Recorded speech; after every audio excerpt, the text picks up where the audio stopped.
Now, you have extensive film and theater experience. What was it like to join the cast of the Guardians of the Galaxy? It was mind-bending, a bit like the movies are. I'm still processing it 2 years on, you know, and I'm the best way to come to terms with it is just seeing the reaction of those closest to me to the whole thing, and I'm going, yeah, I'm feeling that.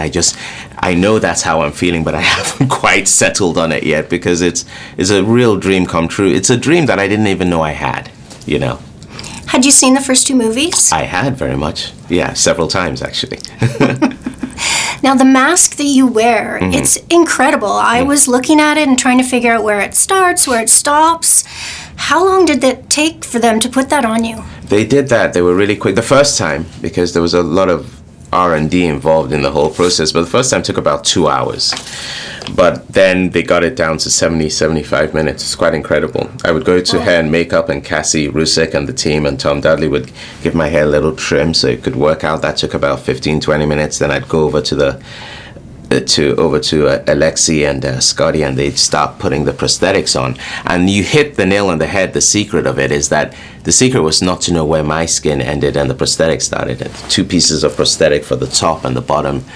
The bottom one had the sort of pulled look on it, and it sort of came up to about my jawline, and then they blended my skin into it so that it really looked like, I was asked several times on set, does that hurt? You know, like, I was like, no, that's not me, you know, yeah. Did they do a plaster cast of your face beforehand? They did all that, and the complete immersion in that, which was slightly claustrophobic. I'd never, you know, they did that, but also they did all the scans and the 3D scans and all that. It's quite, I couldn't even explain the technology behind all this, you know.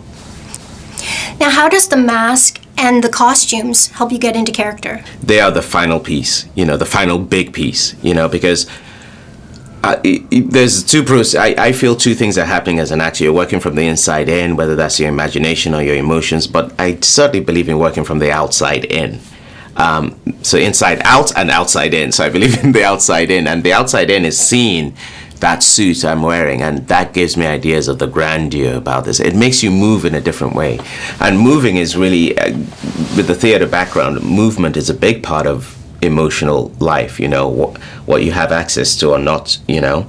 And of course the mask, you see that and you feel the intimidation a look like this does. And once I see the mask, I now know what people are seeing, so I know the power of not having eyebrows but still moving that part of the head. I know the power of when my eyes turn to you, because everything is reptilian, you know, and stuff. So it's the final big piece in putting this guy together, you know.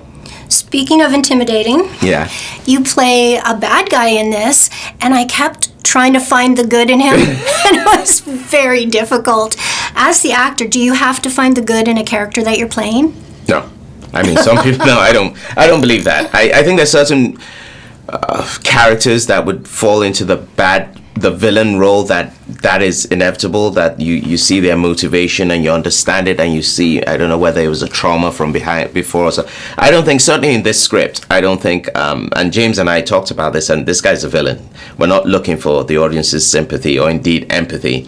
Maybe understanding of his mission, but in that understanding should be the understanding of the danger of anyone that works on such a level of zealotry.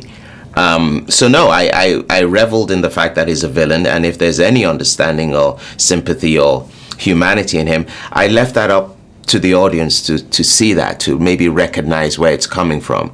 It's not my role as an actor to drip feed sympathy or empathy. I think that's something I don't like seeing on screen, because I feel I'm being pigeonholed to think in a certain way. I'll leave it up to you to decide while I go ahead and do my, carry out my mission. I like that, and it really worked on screen. Great. I'm happy, relieved. You play a very serious character. How serious was it on set? Was there any joking around? There was so much joking around. It's a modus operandi of working on a James Gunn set. He surrounds himself and he hires people that are not just talented but good people. And the crew to the cast, there's a wonderful connection, and laughter and jokes. Sometimes he's on the god mic trying to give you a direction and he's laughing so hard he can't get the words out, and then you start laughing and I'm sitting there going, how much money are we costing Marvel right now? But that part, laughter, I think out of that laughter, when you have a real joy of coming into work and a real sense of being appreciated, that's when the real hard work can be done and you enjoy the rigor, as opposed to it feeling like a slog. So no, there was a lot of laughter. What you see, the joy and laughter you see in the finished product is very much a product of the joy and laughter that goes into making the finished product. I want to thank you so much for chatting with me today. This is the best Guardians movie so far. Amazing. I loved it. I'm so glad. Thank you for saying that. Thanks for watching. If you're new here, or if you're returning but you haven't hit that subscribe button yet, tap it now, plus the notification bell in the top right-hand corner so you don't miss out on any new celebrity interviews, and I've got a lot coming every week. Also, hit the like button and tell me below in the comments, what are your favorite shows or movies? Who are your favorite stars? I can't promise anything, but I'll keep them in mind for future interviews.